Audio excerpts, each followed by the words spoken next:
साथियों नमस्कार। 2014 में नरेंद्र मोदी के सत्ता में आने के बाद पूरे देश का जो सिस्टम था, जो सरकार को चलाने का तरीका था, वह पूरी तरह से बदल गया। ब्यूरोक्रेसी बदली, पुलिसिंग बदली। जहां तक पुलिसिंग का सवाल है, वो भाजपा शासित प्रदेशों में पुलिस का एक अलग किस्म का चेहरा नजर आया। पहली बार पुलिस देश की एक सांप्रदायिक भूमिका में दिखाई दिया। साफ साफ नजर आया कि पुलिस जो है वो अलग अलग समुदायों के साथ अलग अलग तरह का व्यवहार कर रही है। भले दिल्ली दंगों का मामला हो, चाहे एनआरसी का विरोध हो, उत्तर प्रदेश में लगातार बड़े पैमाने पर इनकाउंटर्स हुए। तमाम अपराधियों के, कथित अपराधियों के पैरों में गोलियां मारी गई। लेकिन दुखद यह रहा कि जिनके पैरों में गोलियां मारी गई उनमें से ज्यादातर एक समुदाय विशेष के थे। मध्य प्रदेश हो, राजस्थान हो, यूपी हो, हरियाणा हो, हर जगह बुलडोजर चलाया गया और पुलिस इस बुलडोजिंग की कार्रवाई में मिली रही।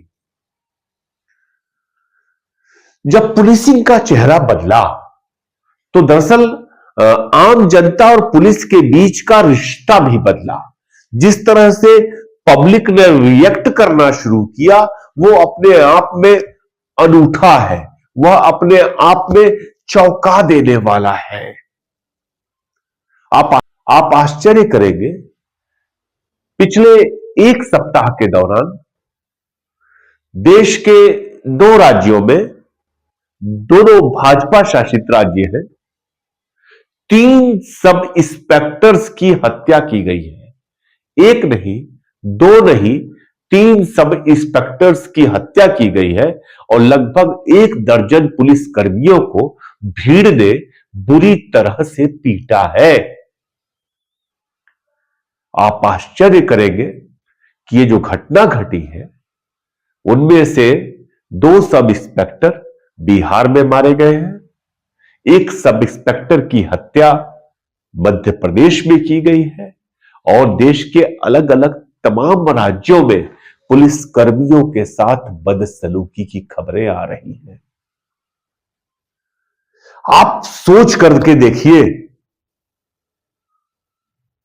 मुझे तो आश्चर्य होता है, एक वीडियो आप लोगों ने शायद देखा कि नहीं देखा।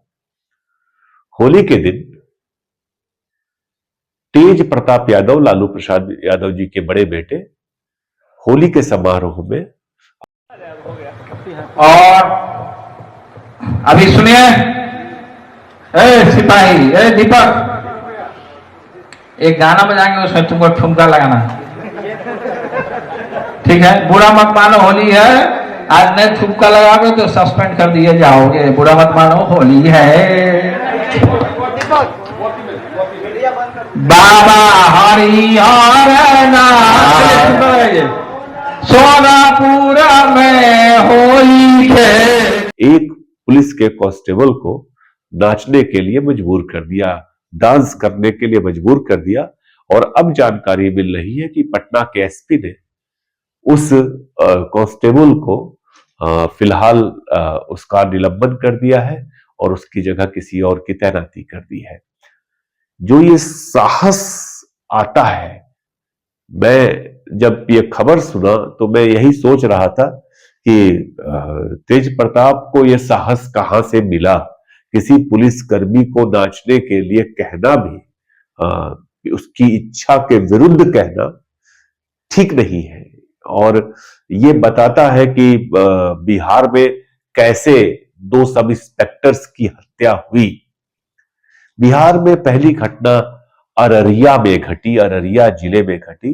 अररिया जिले के फुलवाहा थाने में तैनात सब इंस्पेक्टर राजीव रंजन गए हुए थे। एक अनमोल यादव नाम का गांजा तस्कर था, उसको पकड़ने के लिए अपने साथियों के साथ। वहां पर भीड़ ने वो अनमोल यादव को पकड़ लिए थे। जब लेके आ रहे थे, भीड़ ने हमला कर दिया और इतनी बुरी तरह से मारा कि राजीव रंजन जी की मौत हो गई। पुलिस ने इस मामले में करीब आधा दर्जन लोगों को गिरफ्तार किया है और 12-14 लोगों के खिलाफ नामजद एफआईआर दर्ज कराई गई है। 25 लोग अज्ञात हैं, तहकीकात की जा रही है, जांच की जा रही है। बात समझ में नहीं आती है कि जब किसी व्यक्ति की पशु तस्करी को लेकर के भीड़ हत्या करती है तो क्या वही मानसिकता इस पुलिस अधिकारी की हत्या में भी काम कर रही है? क्या इसी मानसिकता ने इस पुलिस अधिकारी की हत्या में भी काम किया? कुल मिलाकर के बहुत लोमहर्षक मामला रहा अररिया का। अररिया की घटना 13 तारीख को घटी थी, लेकिन होली के मौके पर मुंगेर जिले में, होली की एक दिन पहले मुंगेर जिले में एक सब इंस्पेक्टर की हत्या और कर दी गई। दरअसल हुआ क्या, मुंगेर जिले का एक थाना है मुफस्सिल के एक सब इंस्पेक्टर संतोष कुमार सिंह एक अपराधी को लेकर के, जिसका नाम था गुड्डू यादव, वहां पे छापा मारने पहुंचे एक अन्य अपराधी को गिरफ्तार करने के लिए। वहां पर उन पर हमला बोल दिया गया। उसके पहले, हमले के पहले जो पुलिस की गाड़ी थी एक पेड़ से जाकर टकरा के पलट गई, उसमें आधा दर्जन पुलिसकर्मी घायल हुए और उसके बाद संतोष कुमार सिंह पर भीड़ ने हमला कर दिया। हमला करने वालों में वह गुड्डू यादव नाम का व्यक्ति भी शामिल था, जिसकी निशानदेही पर दूसरे अपराधी को पकड़ने के लिए पुलिस गई थी और उस गोलीबारी में संतोष कुमार सिंह जी की मौत हो गई।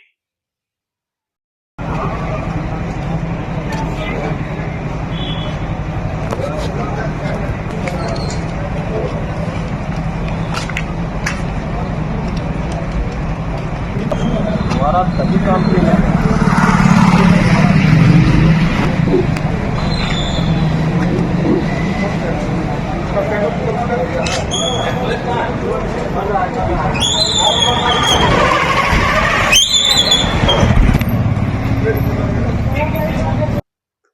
दो घटनाएं, एक अररिया में, एक मुंगेर में। बात यही नहीं रुकती। मैं आपको जो घटनाएं बता रहा हूं वह सिर्फ इसलिए बता रहा हूं कि आप देखिए कि किस तरह से पुलिस के खिलाफ पब्लिक का रिएक्शन कैसा है, और आप आश्चर्य करेंगे पुलिस कितनी बेबस है। क्योंकि मैंने जो पुलिसिंग देखी है अपने देश में, मुझे याद है कि एक आईपीएस हुआ करते थे श्रीपति मिश्र, उत्तर प्रदेश कैडर के। एक पत्थरबाजी के बाद पुलिस ने वहां पर इनकाउंटर किया था, 1992 की बात है। श्रीपति मिश्र ने कहा उस वक्त पत्रकारों से कि अगर एक पुलिसकर्मी पर भी हमला हुआ तो हम 10 को मारेंगे। एक पुलिसकर्मी पर भी हमला हुआ तो हम 10 को मारेंगे। लेकिन अब पुलिस वैसे रिएक्ट नहीं करती। एक बड़ा उदाहरण देखिए आप, कल इंदौर में 2 पक्षों में मारपीट हुई। एक पक्ष को जो था वो वकीलों का परिवार था, एक वकील साहब थे, उनके बच्चे थे। पुलिस थाने बुलाई। थाने बुलाने के बाद उनसे जो पूछताछ की हो वो निकल करके गए और वकीलों ने हाईकोर्ट तिराहे पर हंगामा कर दिया। 2 घंटे तक ट्रैफिक जाम रखा इंदौर के वकीलों ने। और खाली ट्रैफिक जाम करके रखते तो बात भी समझ में आती। जब पुलिस वहां पहुंची तो जितेंद्र यादव नाम के एक सब इंस्पेक्टर साहब थे, वो टीआई थे, सब इंस्पेक्टर क्या, वो तो टीआई थे, जितेंद्र यादव नाम के। उनको बुरी तरह से, मतलब कि वो मरणासन हो गए, पीटा उनको। और जब जो वहां के एसएसपी है, उनका नाम भी मैं आपको बता देता हूं, एसीपी सेंट्रल जो है कोतवाली विनोद दीक्षित, वो उनको जब छुड़वाने के लिए पहुंचे मौके पर तो उनका बिल्ला विल्ला सब नोच लिया लगातार। माने जीते अगर ना पहुंचे होते विनोद दीक्षित तो जितेंद्र यादव की मौत मौके पर ही हो गई होती, यह तय है। पूरा वकीलों ने इंदौर के प्रोग्राम बना लिया था कि आज टीआई साहब को यहीं पर शहीद कर देंगे।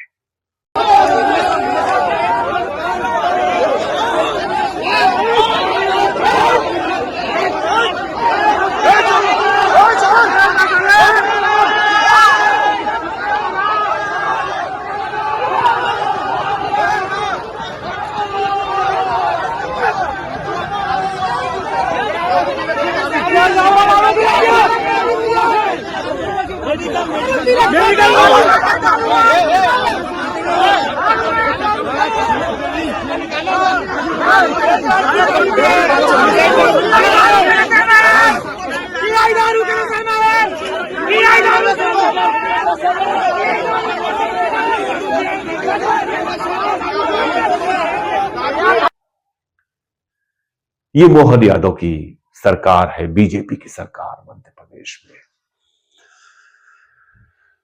यहीं पर घटना है और घटनाओं का क्रम नहीं रुकता। एक और चौंका देने वाली घटना मध्य प्रदेश में कल घटी। मध्य प्रदेश के मऊगंज के शाहपुर थाने में रामचरण गौतम नाम के सब इंस्पेक्टर हैं। कई बार कल वह अपने तमाम साथियों के साथ शाहपुर के एक गांव में छापा मारने पहुंचे। दरअसल हुआ यह था कि उस गांव में वहां के एक आदिवासी परिवार के एक युवक की कुछ समय पहले दुर्घटना में मौत हो गई थी। तो उस आदिवासी परिवार ने एक सनी नाम के दूसरे युवक को उठा लिया, यह कहकर के उठा लिया कि इसकी वजह से मेरे आदमी की मौत हुई है, और इतना बुरी तरह से पीटा कि सनी की मौत हो गई।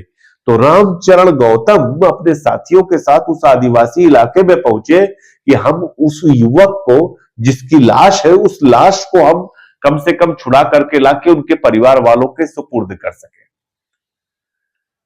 पड़ गए फेरा में, आदिवासियों ने घेर लिया, इतना मारा, रामचरण गौतम की मौके पर ही मौत हो गई।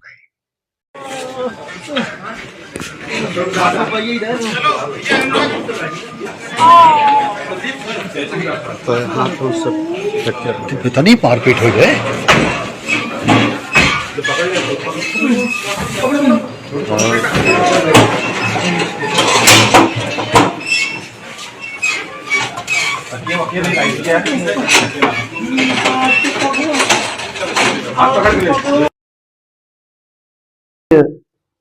ये जो घटनाएं आपको बताए हैं, उससे साफ आप देख सकते हैं उन घटनाओं में कि देश में पुलिसिंग का क्या हाल है, देश में पुलिसकर्मियों का मनोबल कैसा है, देश में पुलिसकर्मी कितने सुरक्षित है। दरअसल पुलिसकर्मियों में अपनी सुरक्षा की भावना तभी जगेगी जब सरकार उनका सहयोग करेगी, जब सरकार अपराध उन्मूलन में किसी किस्म की राजनीति न घुसेड़ करके उनको स्वतंत्र तौर पे काम करने देगी। मोहन यादव भर्त्सना कर रहे हैं, नीतीश कुमार ने तो अभी तक भर्त्सना भी नहीं की बिहार में, जो दो सब इंस्पेक्टर की मौत हो गई, और तेज प्रताप यादव ने जिस तरह से कांस्टेबल को डांस कराया है। क्या कि पुलिस कर्मी बेचारे दिन रात ड्यूटी करते हुए, होली के दिन पूरा देश होली मना रहा है, पुलिस कर्मी ड्यूटी कर रहे हैं, लेकिन इस कदर बेबसी का शिकार है कि वो अपने खिलाफ हो रहे शोषण को लेकर के भी आवाज नहीं उठा पाते, क्योंकि वो जानते हैं कि अगर वो अपने शोषण के खिलाफ आवाज उठाएंगे तो कहा जाएगा कि अनुशासनहीन है। लेकिन सरकार भी उनका सहयोग नहीं करती, भले वह अपराध उन्मूलन हो, भले वह उनकी बुनियादी जरूरतें हो। तोहमतें हम हो चाहे जनता हो, आम तमाम तोहमतें पुलिस कर्मियों पर हम लगा लेते हैं। कल आपको हमने गुजरात पुलिस का चेहरा दिखाया था कि किस तरह से मानवाधिकारों का उल्लंघन कर रही है, लेकिन आज हमने आपको यह बताया कि किस तरह से पुलिस के मानवाधिकारों को जनता लगातार चोटिल कर रही है, लगातार उन पर चोट पहुंचा रही है। फिर मिलेंगे, फिर बात होगी। नमस्कार।